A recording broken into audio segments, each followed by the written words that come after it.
നമ്മുടെ ശാപമോക്ഷത്തിനായി ഒടുക്കം ചെകുത്താൻ തന്നെ നേരിട്ട് ഇറങ്ങിയാലോ ഓസ്ല. അയാളുടെ കയ്യിലുണ്ടെങ്കിലോ ഒരു ഡെവിൾസ് ഓൾട്ടർനേറ്റീവ്. കിടിലായിരുന്നു. ജയറാമിന്റെ ഒരു പക്ക കംബാക്ക് എന്ന് വേണമെങ്കിൽ പറയാൻ പറ്റുന്ന പടം. ജയറാമേട്ടൻ്റെ ഇതുവരെ കാണാത്ത, ഒരിക്കലും തിരിച്ചു വരവെന്നല്ല പറയുന്നത്, ജഗദീഷ് ചേട്ടൻ പറഞ്ഞിട്ട് ഇവിടെ റീലോഡഡ്, പുള്ളിക്കാരൻ്റെ പുതിയൊരു വേർഷനാണ്.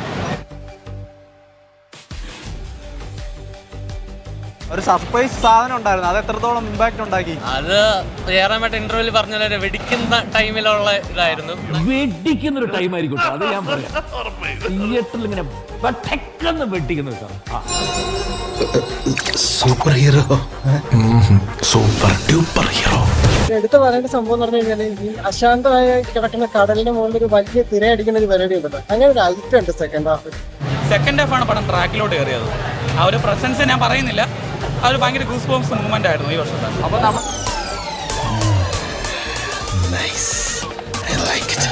ആ ഒരു സർപ്രൈസ് സാധനം എത്രത്തോളം ഇതുണ്ടാക്കി ഇമ്പാക്ട്? അത് ഈ വർഷത്തെ ഒരു കിടു സർപ്രൈസ് തന്നെ പറയാം. ഗൂസ് ബംസ് മൂവ്മെന്റ്സ് ആണ്, അത് പറയാതിരിക്കാൻ കൈയടിച്ചു പോയി.